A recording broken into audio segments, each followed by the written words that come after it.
was like, that's sufficient, 5 years, because it's the maximum I love. It was just like, 5. And basically they're gonna appeal it. And the thing is, it was like, she's basically a lawyer.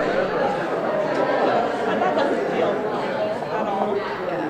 He was shitting on his own lawyer, like he was not helpful, and yet the lawyer literally just like giving like hoops and hurdles, like why he should be given like not prison time, which is crazy.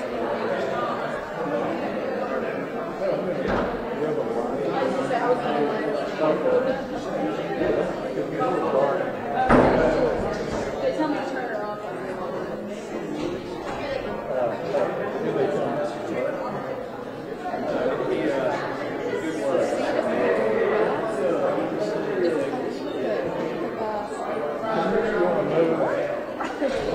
Yeah, I'm gonna show the guys.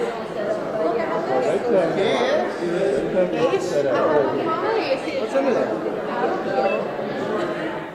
That's smart. So where's the audio? I'm gonna buy one of these things. Is that the Road? Road. I rode my way here. Rabbi. She's a speaker.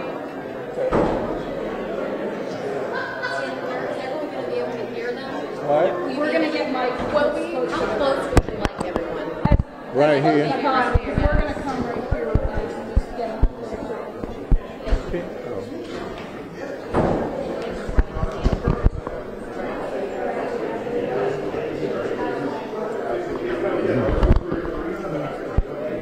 Should I let her hold my mic I'm down? gonna like crouch down, Yeah, I can't. but I can hold yours too. Can you hold my, or somebody hold my mic? Just hold it. Well, Robbie, I'm not going to hold my own. Will you kick it off? Yeah. I can hold it, or would you rather? You hold it. I don't want to. I'm not advertising. Good afternoon. Thank y'all. Are y'all ready to get started? Just back in a little bit more. Okay. I will. Excuse me, can I we will. come in a little bit closer here? And I think that's good. And then the faith-based leaders, please. Thank you. Is that better, everyone? Okay. Hold it. Thank you, Mr. Ware. Okay. Can I hold something? No. Okay. Very good. All right. Good afternoon. My name is Will Keys. I'm the United States Attorney for the Middle District of Georgia. I wanted to thank all of you for being here. It's an honor to stand here with these leaders in our community and these faith-based leaders, and we're here to announce the result of what just happened upstairs in the courtroom. The defendant, Ariel Ramos, was sentenced to 60 months. That's the statutory maximum sentence, the highest sentence he could receive for his hate crime. Several months ago, he was convicted by a jury in this courthouse of mailing anti-Semitic death threats to the women that I'm proud to stand here with today, who you'll hear from shortly. As part of his trial, the jury also unanimously found that his threats were hate crimes, and he received a sentencing enhancement moments ago for that. And while it's very important for this particular defendant to receive this maximum punishment, this case really speaks to much more, and it speaks to how law enforcement is serious about these threats, is serious about hate crimes. It speaks to how the community comes together. It speaks to how, while this crime happened to be rooted in anti-Semitism, the government, law enforcement, this community, and these faith-based leaders who I'm grateful to be standing behind me, while this happened to be about anti-Semitism, we take any crimes predicated upon hatred because of race, religion, or protected class very seriously. One thing I'm very proud of with this community is how, even despite being in the face of this hatred, this community came together. These Jewish leaders came forward, they testified, and they spoke, and justice was served. And so, next I wanted to thank Supervisory Agent Robbie Gibbs with the FBI beside me. He and his team did excellent work putting this together so that we could get this conviction with the jury. And again, I wanted to thank Representative Esther Panich and Rabbi Elizabeth Bahar for their work in this case, for testifying and for being courageous and proudly standing for their communities, testifying in this trial, making sure that we found justice. So as I conclude, and before I turn it over to comments from the FBI, I just wanted to say this case really does send a message, and it sends a message that if people want to target people and commit violence or send threats, and especially when it's rooted in hatred for one's religion or one's race or protected class, the government's paying attention, law enforcement is paying attention, and if those crimes are committed, they can expect a federal charge. I'll now turn it over to Supervisory Agent Robbie Gibbs with the FBI. Good afternoon. As Will said, my name is Robert Gibbs. I'm the Supervisory Senior Resident Agent for FBI Atlanta here at our Macon office. And we just want to put out a brief statement about the sentencing of neo-Nazi Ariel Ramos. It reinforces our unwavering commitment to protecting civil rights and sends a clear message that threats based on faith or identity will not be tolerated. Hate has no place in our society. We extend our gratitude to Rabbi Elizabeth Bahar and Georgia House Representative Esther Panich for their courage in coming forward. Their testimony was crucial in securing the conviction and then delivering justice today. And despite the disturbing nature of the threats, both Rabbi Bahar and Representative Panich took necessary steps to protect themselves and their families, demonstrating the incredible resilience in the face of hate. The FBI remains steadfast in ensuring that no one in the United States has to live in fear of hate-fueled violence or intimidation, and that those who use hate as a weapon will face serious consequences. Thank you. Thank you. Representative Panich. Thank you. First, thank you to you, U.S. Attorney Will Keyes, and also to the former U.S. Attorney Peter Leary. I know. I thought he was here. I'm grateful that both presidential administrations took this seriously. Mr. Leary indicted Mr. Ramos with Mr. Keyes' help, and then Mr. Keyes, as U.S. Attorney, tried the case in front of the jury and then for sentencing. I'm very grateful to you. I'm grateful to the FBI. You normally don't hear that from a criminal defense lawyer, but I am from the entire Department of Justice, Director Dillon, and everybody else in D.C. This sends a message that speech is protected, threats and conduct are not, and that people who are attacked by them or targeted by them should speak up because there is justice available. And this is, he couldn't have been sentenced to anything more than he was.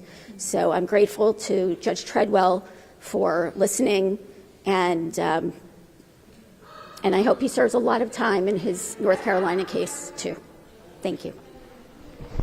I also want to take a moment to thank U.S. Attorney Peter Leary, thank U.S. Attorney Will Keyes.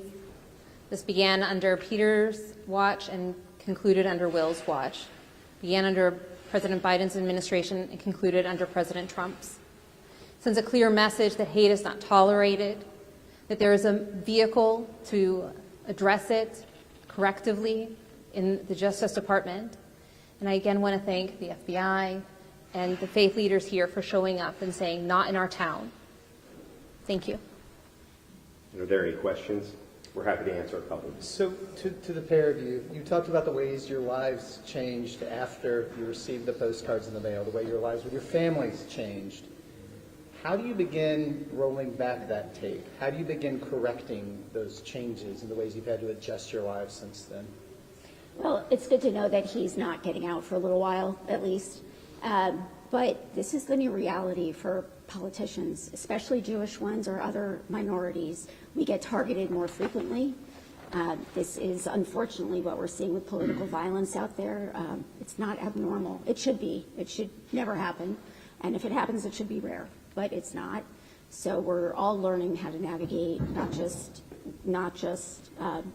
legislators, but judges and people at all levels, local politics, up through the presidency. So we all have to hopefully take a pause, step back, lower the temperature, and prosecute people who do this, because it does send a message to everybody else thinking about it.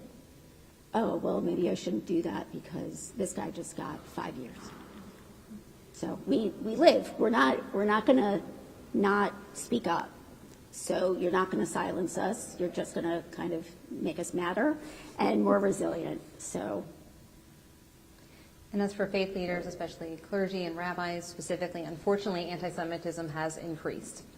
And I don't think that we can change our vigilance regarding that. As congregations, we have to maintain a certain level of safety protocols.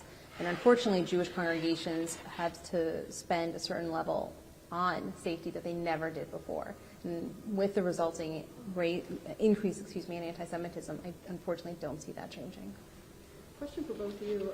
You were visibly emotional on Stand Rabbi, and I'm sure this is an emotional day for both of you.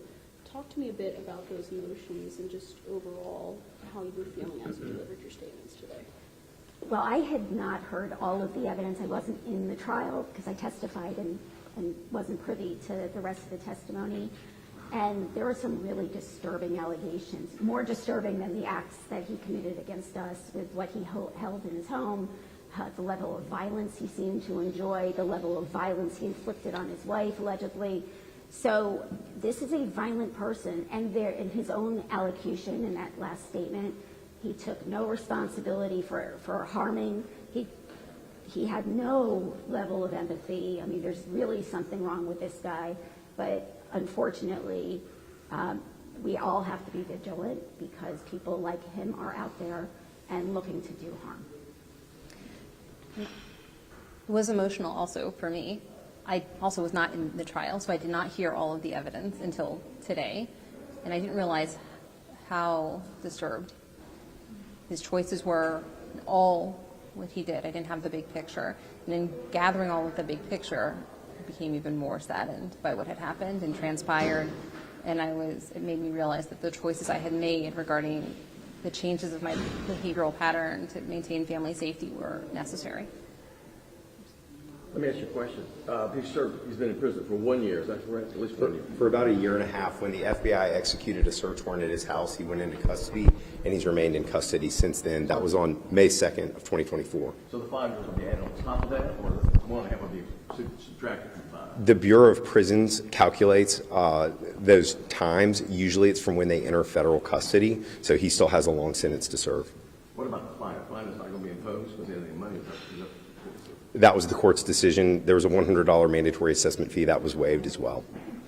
And then the 3 years afterwards, can you touch on that? Sure. Supervised release is something that U.S. probation and the courts impose on a defendant as part of their sentence, and it basically requires them, it's like probation. They have to check in with their probation officer.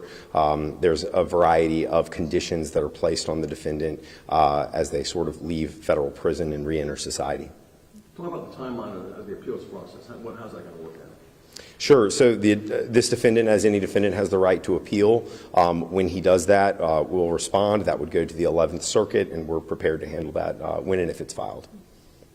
Another one for the both of you. A lot of members of your congregation, as well as other members of your faith, showed up today and supported you all. Could you touch on that and just kind of looking out into the crowd and seeing that support?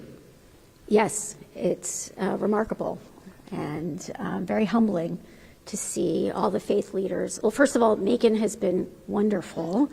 Thank you. I'm from Atlanta. Thank you to the entire Macon community. I felt it when you led 900 people after the neo-Nazis marched, and they have just continued to envelop us. So thank you to the Macon community. Jews are fighting back. We're not quiet. We're not going to be quiet. We are going to fight for our lives and for our ability to be in America as Americans. And so this is just the beginning. We're not going to be cowed into silence. I'm grateful that my friends, my neighbors, my fellow clergy members, my congregants, people whom I know and love and have come to love in Macon showed up and said, once again, not in our town, and we stand united against hate. Is that it? Any other questions? Okay. Thank you all very much. Thank you. Thank you. Thank you. You did the report. You were the reporter on the last story. Yes. Yes. Nice to see you. Yeah, it's a little longer.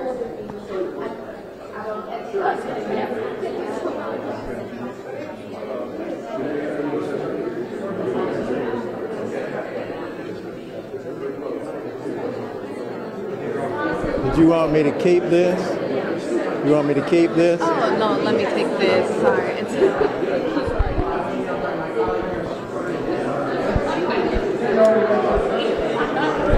I didn't didn't get the rabbi's name. Huh? I didn't get the rabbi's name. It's Elizabeth Bahar. Yeah, but I don't know how to spell that. I can write it for you. Just say it. Wait. Okay, it's Rabbi. Rabbi Elizabeth Bahar. Elizabeth is Elizabeth, and